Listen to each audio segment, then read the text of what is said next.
যে এই ছোট জীবনটা আল্লাহ আমাকে কেন দিলেন। 60-70 বৎসরের একটা জীবন, সর্বদিকে আমি সৃষ্টির সেরা। কাউকে হাজারও দিলেন, কাউকে লক্ষ দিলেন। ফেরেশতা কবের থেকে তৈরি আর কতদিন থাকবে আমাদের কারো জানা নাই, ঠিক না? কি 2-4 কোটি বৎসর তো হবে না, হবে না? জিবরিল আলাইহিস সালামের 2-4 কোটি বৎসর হবে না? অবশ্যই হবে, কেন হবে না? এত লম্বা লম্বা বয়স দিলেন, আমাদেরকে মাত্র 60 আর 70 দিলেন।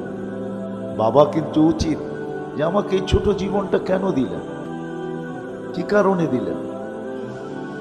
সর্বদিকে আমি শ্রেষ্ঠ, আমাকে তো লম্বা একটা জীবন দেওয়া দরকার ছিল। কি বলেন? 2-4-500 বৎসর দিলেও তো মনটাকে বুঝাইতে পারতাম যে আল্লাহ 500 বৎসর বয়স দিছেন, 500 বৎসর বাঁচবো, দুনিয়াটাকে দেখবো। কিন্তু 60-70 বৎসর দিলেন।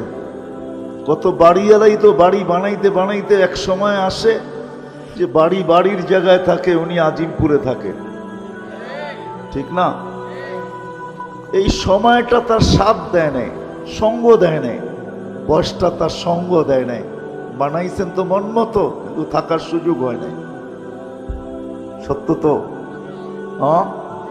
কত মানুষই তো কত স্বপ্ন দেখতে থাকে, কিন্তু অধিকাংশ স্বপ্নই তো পুরা হয় না, ঠিক না? কি হয়?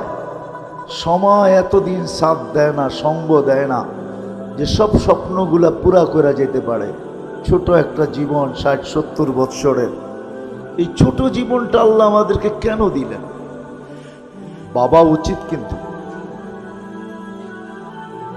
যদি ভাবি তাইলেই কিন্তু সমাধান আসবে, যদি না ভাবি তাইলে সমাধান আসবে না।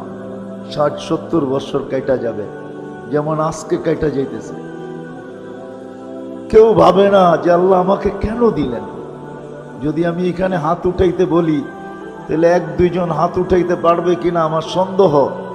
যে জীবনে এতটুক বয়সে আমি 2 মিনিট বৈশা কখনো ভাবছি যে এত একটা সংক্ষিপ্ত জীবন আল্লাহ আমাকে কেন দিলেন। শ্রেষ্ঠত্ব দিতে তো কোনো জিনিসে কম করলেন না, সব আমাকে দিয়া দিলেন। দেখাইতে গেলে অনেক লম্বা সময় লাগবে। হুয়াল্লাযী খালাকা লাকুম মা ফিল আরদি জামিয়া। আল্লাহ বলে মানুষ দুনিয়া সবকিছু আমি তোকে দিছি। যদিও আমরা কোনো জিনিসের মালিকানা প্রমাণ করতে গেলে কাগজ চায় দুনিয়া, কিন্তু আল্লাহ বলে কাগজবিহীন, কাগজ ব্যতীত তোকে দুনিয়ার সবকিছুর মালিক বানায় দিলাম। হুয়াল্লাযী খালাকা লাকুম মা ফিল আরদি জামিয়া।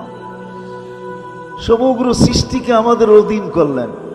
যদি অধীন না করত, আমার মনে হয় না মিরপুরে আসে কিনা জানি না, ছোট বাচ্চা হাতি দিয়া ভিক্ষা করতে দেখছেন? করে না? এই বাচ্চা হাতি দিয়া ভিক্ষা করে কি করে? আমি ভিক্ষাই বলবো, ঠিক না? 10 টাকার নিচে নেয় না, বেশি দিলে না করে না।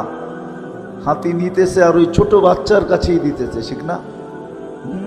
এই বাচ্চা তাকে অধীন করলো কি করে? আল্লাহ বলে সৃষ্টির সেরা তুমি, চাই বাচ্চা হও, হাতির পিঠে তুমি শ্রেষ্ঠ, এতে কোনো সন্দেহ নাই। হাতি তোমার কথা মানতে বাধ্য, নিবে আর তোমার হাতে দিবে। নইলে কোনোদিন হাতিকে অধীন করা যেত না। কোরআন তো এটাই বুঝায়, আফালা ইয়ানজুরুনা ইলাল ইবিলি কাইফা খুলিকাত। দেখো না উটটাকে, ইদা আনাখা ওয়া ইদা ইস্তানাখা।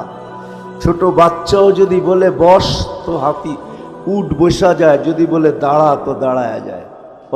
অথচ মরুভূমির জাহাজ হলো উট, 1 টন নিয়ে চলতে পারে, 1 টন। কিন্তু সে একটা বাচ্চার ইশারায় বসে, একটা বাচ্চার ইশারায় দাঁড়ায়। আল্লাহ বলে সব তোমার অধীন, সব আমার অধীন করলেন। শুধু জমিনটা অধীন করলেন না, আকাশটাও আমার অধীন করলেন। যদি অধীন না করতেন তাহলে কোনোদিন প্লেন উড়ানো সম্ভব হইতো না। বিশ্বাস হয় না? অধীন করছেন বিদায় উড়ানো যায়। সমুদ্র অধীন, সব অধীন। এমন